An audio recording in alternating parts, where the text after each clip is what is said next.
प्रधानमंत्री नरेंद्र मोदी व्यथित हैं, उनका मन दुखी है। वे दुखी हैं लोगों के उस आचरण से जो लगातार अपील के बाद भी बदल नहीं रहा।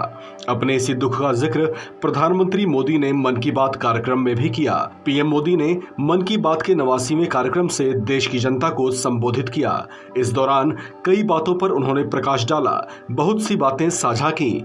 इसी दौरान उन्होंने केदारनाथ धाम की यात्रा का भी जिक्र किया। पीएम मोदी ने कहा कि केदारनाथ यात्रा में कुछ लोगों की ओर से गंदगी मचाए जाने से वे बेहद दुखी हैं। प्रधानमंत्री नरेंद्र मोदी ने मन की बात कार्यक्रम को संबोधित करते हुए कहा कि कुछ लोग अपनी आदत को नहीं बदल पा रहे। उनकी गलत आदतों की वजह से दूसरे लोगों को परेशान होना पड़ता है। उन्होंने कहा कि कुछ लोग केदारनाथ यात्रा जैसे पवित्र स्थलों के आसपास भी गंदगी फैलाने से बाज नहीं आ रहे हैं। उनकी वजह से दूसरे श्रद्धालु दुखी होते हैं। उन्होंने बताया कि कई लोगों ने वहां पर कचरे के ढेर के फोटो भी सोशल मीडिया पर शेयर किए हैं। पीएम ने कहा कि हम पवित्र यात्राओं पर जाएं, वहां पर हमें जगह जगह गंदगी के ढेर लगे दिखें। ये बात ठीक नहीं है।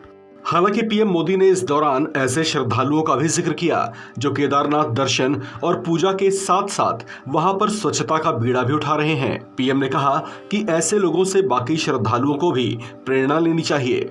प्रधानमंत्री मोदी ने कहा कि पवित्र स्थलों पर सेवा के बिना तीर्थ यात्रा अधूरी रहती है। ऐसे में उन्होंने लोगों से अपील की कि वे जब भी किसी तीर्थ यात्रा पर जाएं, उसकी गरिमा को बनाकर रखें। हमें कभी भी स्वच्छता और वातावरण की पवित्रता को भुलाना नहीं चाहिए।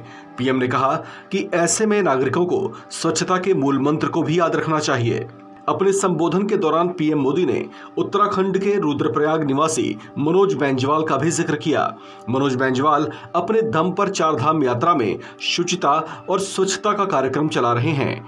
साथ ही लोगों को इसके प्रति जागरूक करने का भी काम कर रहे हैं। ये काम वे पिछले 25 सालों से करते आ रहे हैं। वे चारधाम यात्रा को पूरी तरह से प्लास्टिक मुक्त करने की मुहिम से जुड़े हुए हैं। उनका जुनून ऐसा है कि उनके साथ बहुत से और लोग जुड़ चुके हैं। इस खबर में फिलहाल इतना ही। बाकी खबरों के लिए बने रहिए वन इंडिया हिंदी के साथ।